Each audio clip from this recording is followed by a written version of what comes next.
അസ്സാം വലൈക്കും dear friends. ഇന്നത്തെ നമ്മുടെ സ്പെഷ്യൽ നിങ്ങൾ ആരും ഇതുവരെയും ട്രൈ ചെയ്ത് നോക്കിയിട്ടില്ലാത്ത ഒരു അടിപൊളി വെറൈറ്റി റെസിപ്പിയാണ്. നമ്മുടെ ഈ വീഡിയോ കണ്ടുകൊണ്ടിരിക്കുന്ന സമയത്ത് നിങ്ങൾക്ക് ഇഷ്ടപ്പെടുകയാണെങ്കിൽ ഒന്ന് ലൈക്ക് ചെയ്തേക്കണേ. അതുപോലെ തന്നെ നമ്മുടെ ഈ ചാനൽ ആദ്യമായിട്ട് കാണുന്നവരും ഇതുവരെയും സബ്സ്ക്രൈബ് ചെയ്യാത്തവരും പ്ലീസ് ഒന്ന് സബ്സ്ക്രൈബ് ചെയ്തേക്കണേ. ഞാനിടുന്ന വീഡിയോസ് ഉടനടി കിട്ടുന്നതിനായി സബ്സ്ക്രൈബ് ബട്ടന്റെ തൊട്ടടുത്ത് കാണുന്ന ബെല്ലൈക്കൺ കൂടി ക്ലിക്ക് ചെയ്തിട്ട് ഓൾ എന്ന ഓപ്ഷൻ എനേബിൾ ചെയ്യാനും മറക്കല്ലേ.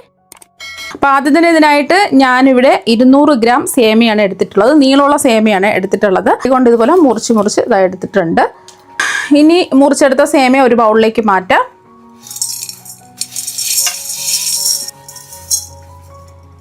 ഇനി സേമിയയിൽ കുറച്ച് അധികം വെള്ളം ഒഴിച്ച് ഒന്ന് കഴുകിയെടുക്കാം. സാധാരണ പച്ചവെള്ളമാണ് എടുത്തിട്ടുള്ളത്. ഇനി സേമിയ കൈകൊണ്ട് ഇതുപോലെ ഒന്ന് മിക്സ് ചെയ്ത് കഴുകിയെടുക്കുക. അപ്പോൾ അതാ ഒരു പ്രാവശ്യം ഒന്ന് കഴുകി എടുത്തിട്ടുണ്ട്. വീണ്ടും ഒരു പ്രാവശ്യം കൂടി ഒന്ന് വെള്ളം ഒഴിച്ച് കഴുകിയെടുക്കുക. ഈ വെള്ളം മാറ്റിയിട്ട് അടുത്ത് വീണ്ടും ഇതുപോലെ കഴുകിയെടുക്കുക. ആ പശപ്പ് ഒന്ന് പോയി കിട്ടുന്നതിന് വേണ്ടിയിട്ടാണ് 2 പ്രാവശ്യം വെള്ളം ഒഴിച്ച് കഴുകുന്നത്. ചൂടുവെള്ളം ഒന്നും ഒഴിക്കരുത്, പച്ചവെള്ളം തന്നെയാണ് ഒഴിച്ച് കഴുകിയെടുക്കേണ്ടത്. വീണ്ടും ഇതുപോലെ ഒന്ന് കഴുകിയെടുക്കുക. 2 പ്രാവശ്യം കഴുകിയെടുത്താൽ മതി. കൈകൊണ്ട് ഇതുപോലെ ആക്കി വേണം ഇതൊന്ന് കഴുകിയെടുക്കുക. ഇതുപോലെ ഒന്ന് കൈവച്ച് ആക്കിയതിന് ശേഷം ഈ വെള്ളം നമുക്ക് മാറ്റിയിട്ട് ഈ വെള്ളം എല്ലാം ഒന്ന് മാറി കിട്ടുന്നതിന് വേണ്ടിയിട്ട് ഒരു അരിവാലയിലോ അരിപ്പയിലോ ഇട്ട് വയ്ക്കുക. 2 പ്രാവശ്യം പച്ചവെള്ളത്തിൽ കഴുകിയതിന് ശേഷം ഒരു അരിവാലയിൽ ഇട്ട് വെച്ചിട്ടുണ്ട്. ഇതിൻ്റെ വെള്ളമൊക്കെ പെട്ടെന്ന് തന്നെ തോർന്ന് കിട്ടും. ഇപ്പം ഞാനൊരു പാത്രത്തിൽ വെള്ളം പിടിക്കാൻ വെച്ചിട്ടുണ്ട്. അതിൻ്റെ മുകളിൽ സേമിയ വെച്ചിട്ടുള്ള അരിവാല വെച്ച് കൊടുത്തു. ഇതൊന്ന് മൂടി വെച്ച് കൊടുക്കാം. മീഡിയം ടു ഹൈ ഫ്ലെയിം വെച്ച് കൊടുക്കാം. നല്ലതുപോലെ ഒന്ന് ആവിയേറി വെന്ത് വരണം. നമ്മൾ സേമിയ മൂടി വെച്ച് ആവിയേറ്റാൻ വെച്ചിട്ട് ഒരു 3 മിനിറ്റായി. 3 മിനിറ്റിൽ കൂടുതൽ വെച്ചിരിക്കരുത്. നമ്മൾ സേമിയ കഴുകി എടുത്തിട്ടാണ് വേവിക്കാൻ വെച്ചിട്ടുള്ളത്. അതുകൊണ്ട് പെട്ടെന്ന് തന്നെ വെന്ത് കിട്ടും. സേമിയെല്ലാം വെന്ത് വന്നിട്ടുണ്ട്. ഒരുപാടിട്ട് വെന്ത് ഇല്ലാതാക്കരുത്. ഈ ഒരു രീതിക്ക് വെന്ത് കിട്ടിയാൽ മതി. ഇപ്പം നല്ല ചൂടാണ്. ഇതിൻ്റെ ചൂടൊന്ന് മാറട്ടെ. സേമിയയുടെ ചൂട് മാറുന്ന സമയം കൊണ്ട് ചൂടായി കിടക്കുന്ന ഒരു പാനിലേക്ക് 1-2 ടേബിൾ സ്പൂൺ നെയ്യ് ഒഴിച്ചു കൊടുക്കാം. ഞാനിപ്പോൾ 1 ടേബിൾ സ്പൂൺ നെയ്യ് ഒഴിച്ചു കൊടുത്തു. നെയ്യ് ഒന്ന് ചൂടായി വരട്ടെ. അപ്പോൾ നെയ്യ് ഒന്ന് ചൂടായിട്ടുണ്ട്. ഇതിലേക്ക് 1 കപ്പ് ചെറുതായിട്ട് കട്ട് ചെയ്തെടുത്ത തേങ്ങ ചേർത്ത് കൊടുക്കാം. ഇനി ഇതൊന്ന് റോസ്റ്റ് ചെയ്തെടുക്കാം. തേങ്ങ ബ്രൗൺ കളറൊന്നും ആവേണ്ട ആവശ്യമൊന്നുമില്ല. അപ്പം മീഡിയം ഫ്ലെയിമിൽ വെച്ചിട്ട് ഈ തേങ്ങാക്കൊത്തൊന്ന് വറുത്തെടുക്കാം. ഇപ്പോൾ തേങ്ങാക്കൊത്തെല്ലാം റോസ്റ്റായി വന്നിട്ടുണ്ട്. നെയ്യിൽ നിന്ന് കോരി മാറ്റാം. ചെറുതായിട്ടൊന്ന് കളർ മാറുന്നത് വരെ മാത്രം റോസ്റ്റ് ചെയ്തെടുത്താൽ മതി. തേങ്ങാക്കൊത്ത് റോസ്റ്റ് ചെയ്ത് മാറ്റിയതിന് ശേഷം അതേ നെയ്യിൽ 1 ടേബിൾ സ്പൂൺ ഉണക്കമുന്തിരി ഇട്ട് കൊടുക്കാം. അതുപോലെ തന്നെ 1 ടേബിൾ സ്പൂൺ കശുവണ്ടിയും കൂടി ചേർത്ത് കൊടുക്കാം. ഉണക്കമുന്തിരിയെല്ലാം ഒന്ന് വീർത്ത് വരുന്നവരെ ഒന്ന് ഇളക്കി കൊടുക്കുക. ഉണക്കമുന്തിരിയും അതുപോലെ തന്നെ കശുവണ്ടിയും ഉണ്ടെന്നുണ്ടെങ്കിൽ ചേർത്ത് കൊടുത്താൽ മതി. അല്ലാന്നുണ്ടെങ്കിൽ തേങ്ങാക്കൊത്ത് മാത്രം റോസ്റ്റ് ചെയ്ത് ചേർത്ത് കൊടുത്താൽ മതി. ഇപ്പോൾ കശുവണ്ടിയുടെ നിറമൊക്കെ മാറി ഉണക്കമുന്തിരിയൊക്കെ വീർത്ത് വന്നിട്ടുണ്ട്. നെയ്യിൽ നിന്നങ്ങ് കോരി മാറ്റാം. ഇനി ബാക്കി വന്ന നെയ്യിൽ 2 ചെറിയ നേന്ത്രപ്പഴം ഇതുപോലെ റൗണ്ടായിട്ട് കട്ട് ചെയ്ത് ചേർത്ത് കൊടുക്കാം. വലിയ നേന്ത്രപ്പഴം ആണെന്നുണ്ടെങ്കിൽ 1 എടുത്താൽ മതി. ഇപ്പോൾ ചെറുതായതുകൊണ്ട് 2 എടുത്തിട്ടുള്ളത്. ചെറുതായിട്ടൊന്ന് വഴറ്റിയെടുക്കാം. ഇപ്പം നേന്ത്രപ്പഴത്തിൻ്റെ നിറമൊക്കെ മാറി നേന്ത്രപ്പഴമൊക്കെ വഴന്ന് വന്നിട്ടുണ്ട്. ഒരുപാട് വഴറ്റിയെടുക്കേണ്ട ആവശ്യമൊന്നുമില്ല. ജസ്റ്റ് ഒന്ന് വഴറ്റിയെടുത്താൽ മതി. ഇനി ഇത് ചൂട് മാറാൻ വേണ്ടിയിട്ട് മാറ്റി വയ്ക്കാം. ഇപ്പം നമ്മൾ ആവിയേറ്റ് വേവിച്ചെടുത്ത സേമിയയുടെ ചൂടൊക്കെ നല്ലതുപോലെ മാറിയിട്ടുണ്ട്. ഇനി ഇത് ഒരു ബൗളിലേക്ക് മാറ്റാം. ഇനി ഇതിലേക്ക് 2 കോഴിമുട്ട പൊട്ടിച്ച് ഒഴിച്ചു കൊടുക്കുക. ഈ സേമിയയും മുട്ടയും ഒന്ന് മിക്സ് ചെയ്തെടുക്കുക.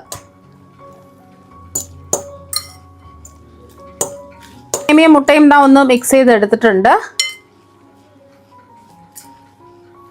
ഇനി ഇതിലേക്ക് നമ്മൾ ഒരു നുള്ള് ഉപ്പ് ചേർത്ത് കൊടുക്കാം. കൂടി പോവരുത്. അതുപോലെ തന്നെ ഇതിലേക്ക് ഒരു 2 ടേബിൾ സ്പൂൺ പഞ്ചസാര ചേർത്ത് കൊടുക്കാം. ഒരുപാട് മധുരമൊന്നും ഉണ്ടാവില്ല, കുറച്ചൊരു മധുരം ഉണ്ടാവുള്ളൂ. നല്ല മധുരമൊക്കെ വേണമെന്നുണ്ടെങ്കിൽ അവരവരുടെ മധുരത്തിനനുസരിച്ചിട്ടുള്ള പഞ്ചസാര ചേർത്ത് കൊടുക്കാം. ഇനി ഇതിലേക്ക് നല്ലൊരു ഫ്ലേവർ കിട്ടുന്നതിന് വേണ്ടിയിട്ട് ഒരു 1/4 ടീസ്പൂൺ ഏലക്കാപ്പൊടി ചേർത്ത് കൊടുക്കാം. അപ്പോൾ പഞ്ചസാര എന്നും ഇല്ലാതെ പൊടിച്ചെടുത്തത് കൊണ്ടാണ് 1/4 ടീസ്പൂൺ ചേർത്ത് കൊടുത്തത്. പഞ്ചസാര കൂട്ടിച്ചേർത്ത് പൊടിച്ചതാണെന്നുണ്ടെങ്കിൽ 1/2 ടീസ്പൂണൊക്കെ ചേർത്ത് കൊടുക്കുക. ഏലക്കയുടെ ഫ്ലേവർ ഇഷ്ടമാണെന്നുണ്ടെങ്കിൽ മാത്രം ഏലക്കാപ്പൊടി ചേർത്ത് കൊടുത്താൽ മതി, അല്ലെങ്കിൽ ഏലക്കാപ്പൊടി ഒഴിവാക്കാം.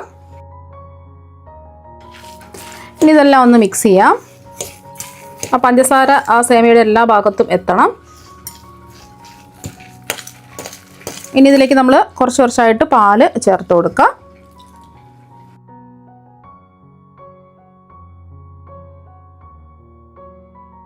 ഒരു കുഴഞ്ഞ പരുവത്തിലാണ് ഇത് കിട്ടേണ്ടത്. അപ്പോൾ എത്രയാണോ പാല് വേണ്ടത് അതിനനുസരിച്ച് ചേർത്ത് കൊടുക്കുക. കുറച്ചും കൂടി ചേർത്ത് കൊടുക്കുക. ഞാനിപ്പോൾ 1/2 കപ്പ് പാലാണ് ഒഴിച്ചു കൊടുത്തിട്ടുള്ളത്. അപ്പോൾ ഇത്രയും മതി. ഒരുപാട് പാല് ഒഴിക്കേണ്ട ആവശ്യമില്ല. 1/2 കപ്പ് പാലിൽ തന്നെ റെഡിയാക്കി എടുത്തിട്ടുണ്ട്. ഇനി ചൂടായി കിടക്കുന്ന ഒരു പാനിലേക്ക് 1 ടേബിൾ സ്പൂൺ നെയ്യ് ഒഴിച്ചു കൊടുക്കുക. എല്ലാ ഭാഗത്തും ഒന്ന് സ്പ്രെഡ് ചെയ്ത് കൊടുക്കുക. ഇനി ഇതിലേക്ക് നമ്മൾ മിക്സ് ചെയ്ത് വെച്ചിരിക്കുന്ന സേമിയ മുഴുവനും അങ്ങ് ഒഴിച്ചു കൊടുക്കുക. പാലൊഴിച്ചപ്പോൾ കുറച്ചും കൂടെ ഒന്ന് സോഫ്റ്റ് എല്ലാം പൊടിഞ്ഞ് വന്നിട്ടുണ്ട്. എല്ലാം ഒന്ന് നിരത്തി വെച്ച് കൊടുക്കുക. ഫ്ലെയിം കുറച്ച് വെച്ച് കൊടുക്കുക. ഇനി ഇതിലേക്ക് നമ്മൾ റോസ്റ്റ് ചെയ്ത് വെച്ചിരിക്കുന്ന തേങ്ങാക്കൊത്ത് ചേർത്ത് കൊടുക്കുക. തേങ്ങാക്കൊത്ത് കഴിക്കാൻ കിട്ടുമ്പോൾ നല്ലൊരു ടേസ്റ്റ് ആയിരിക്കും. ഇനി റോസ്റ്റ് ചെയ്ത് വെച്ചിരിക്കുന്ന കശുവണ്ടി കിസ്മിസും ചേർത്ത് കൊടുക്കുക.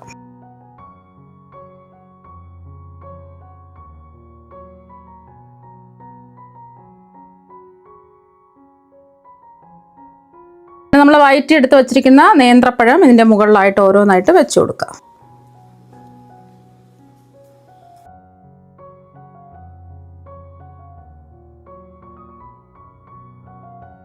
നേന്ത്രപ്പഴമൊക്കെ നിരത്തി വെച്ച് കൊടുത്തിട്ടുണ്ട്. ഈ ഫ്ലെയിം നന്നായിട്ടാണ് കുറച്ച് വെക്കേണ്ടത്. എന്നിട്ട് മൂടി വെച്ച് ഇതൊന്ന് കുക്ക് ചെയ്തെടുക്കാം. കുക്ക് ചെയ്യാൻ വെച്ചിട്ട് ഒരു 7 മിനിറ്റ് കഴിഞ്ഞിട്ടുണ്ട്. എന്നെ തുറന്ന് നോക്കാം. ഇതിൻ്റെ സൈഡൊക്കെ ഒന്ന് വിടിയിച്ച് കൊടുത്തതിന് ശേഷം ഇത് ഒരു പാത്രത്തിലേക്ക് അങ്ങ് മാറ്റാം. ചൂടോടുകൂടി തന്നെ ഒരു പാത്രത്തിലേക്ക് അങ്ങ് മാറ്റാം. നല്ല ചൂടാണ്. ഇതിൻ്റെ ചൂട് മാറിയതിന് ശേഷം നമുക്ക് ഇഷ്ടമുള്ള ഷേപ്പിൽ കട്ട് ചെയ്തെടുക്കാം. ഇതിൻ്റെ ചൂടൊക്കെ മാറിയിട്ടുണ്ട്. ഇനി ഇഷ്ടമുള്ള ഷേപ്പിൽ ഇതൊന്ന് കട്ട് ചെയ്തെടുക്കാം.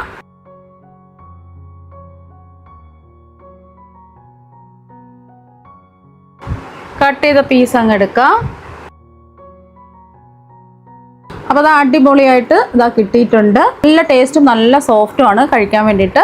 അപ്പോൾ അത് കണ്ടില്ല, അടിക്കൊന്നും പിടിച്ചിട്ടില്ല. കറക്റ്റ് പാകത്തിന് വെന്ത് കിട്ടിയിട്ടുണ്ട്. അപ്പോൾ നിങ്ങൾ എന്തായാലും ഇതുപോലെ ഒരു പ്രാവശ്യം ഒന്ന് ട്രൈ ചെയ്ത് നോക്കുക. തീർച്ചയായും നിങ്ങൾക്ക് എല്ലാവർക്കും ഒരുപാട് ഇഷ്ടമാകും. അപ്പോൾ നമുക്ക് മറ്റൊരു വെറൈറ്റി വീഡിയോ ആയിട്ട് വീണ്ടും കാണാം. താങ്ക്